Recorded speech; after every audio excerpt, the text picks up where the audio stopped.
Hey y'all, it's Two Brains, Three Eyes, and I'm back with another video. Um, Before we actually dive into this issue that has been going on in the Black community, I'm sure everyone or most of the people watching this video can relate. I mean, that's probably why you clicked it.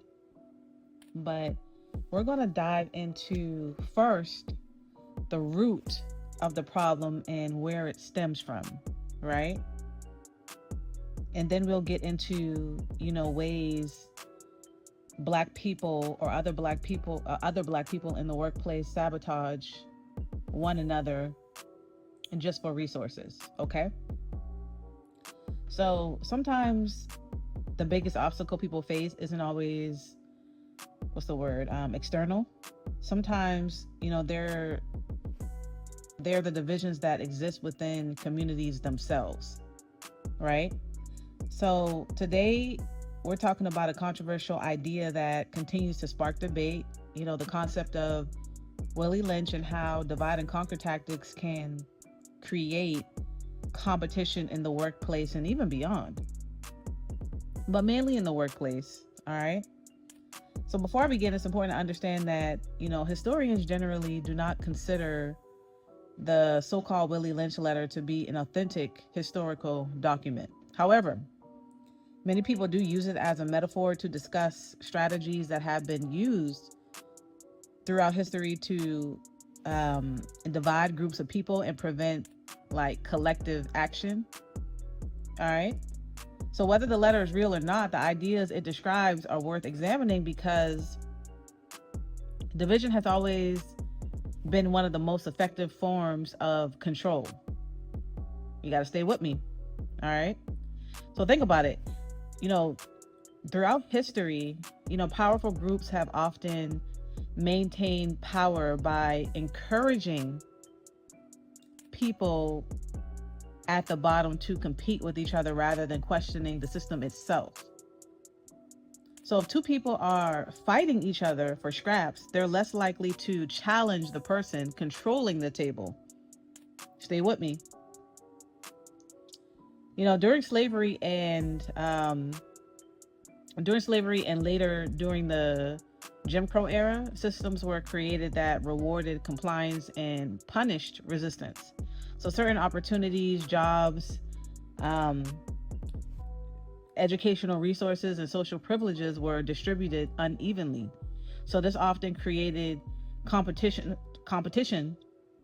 among people who were already struggling, right?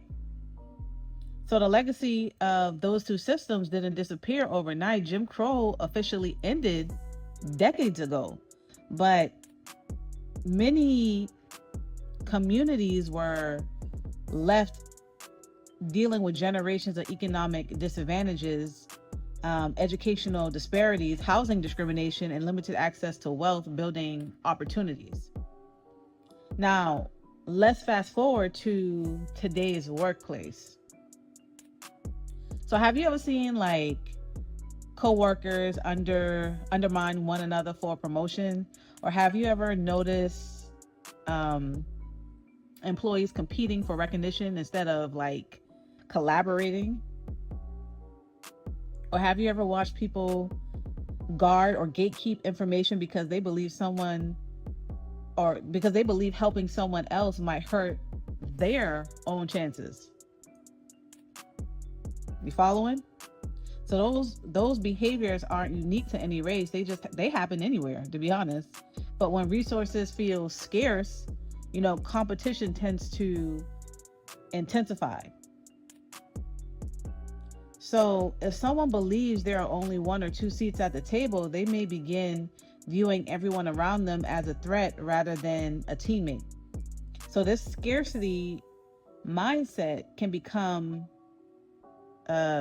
deeply ingrained, right? So instead of asking why opportunities are limited, people start fighting over the opportunities that exist. And instead of networking, they isolate. So instead of mentoring, they compete. Instead of collaborating, they compare. And comparison is powerful, okay? Because the moment people become obsessed with comparing themselves to one another, they stop focusing on building collectively.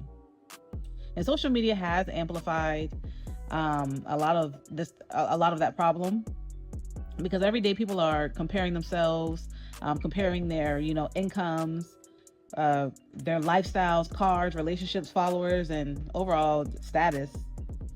And this result is constant competition. And many people feel like they're in a race they never agreed to run. And, in the workplace, this can show up in subtle ways. Someone gets a promotion and, coworkers become resentful in a way. So someone starts a business and people criticize instead of support.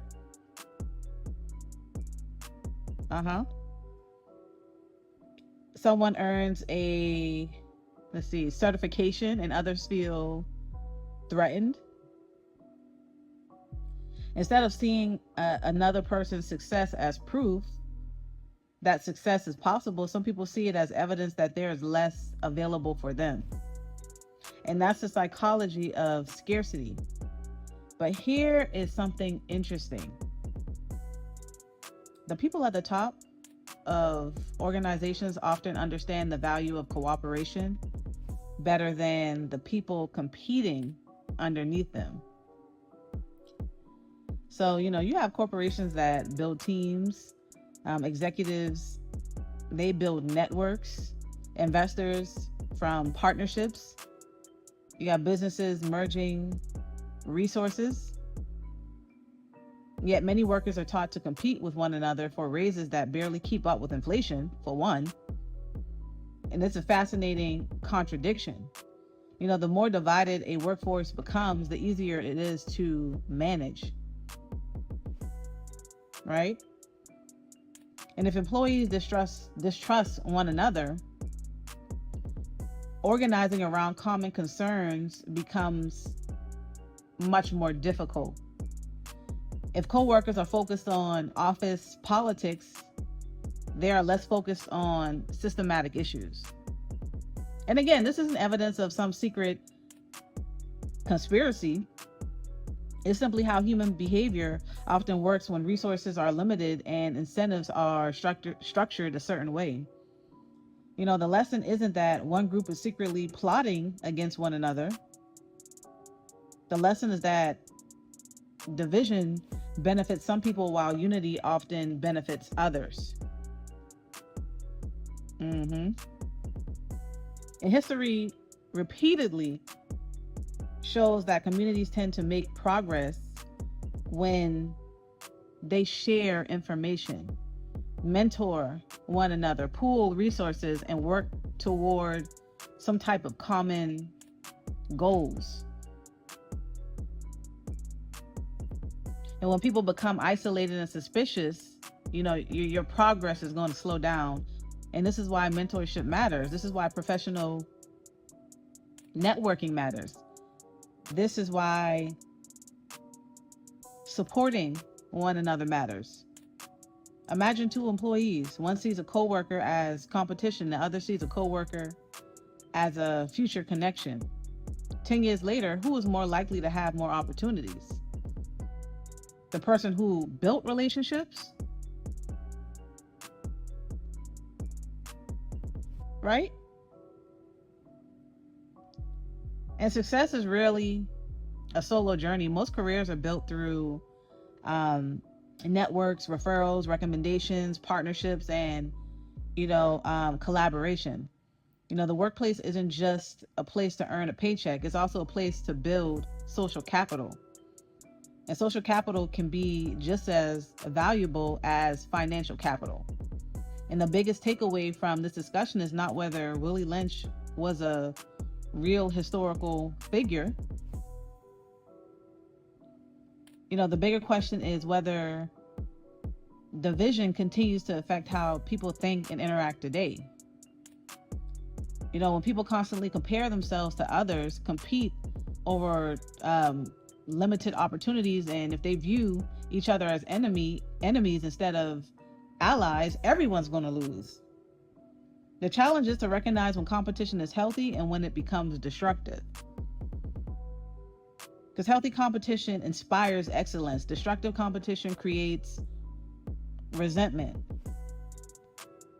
Healthy competition motivates growth. Destructive competition creates division. And the future belongs to people who can compete when necessary, but collaborate whenever possible. Because at the end of the day, a divided group struggles. And we are struggling as the Black community. A connected group grows. And that may be the most important lesson history has to offer.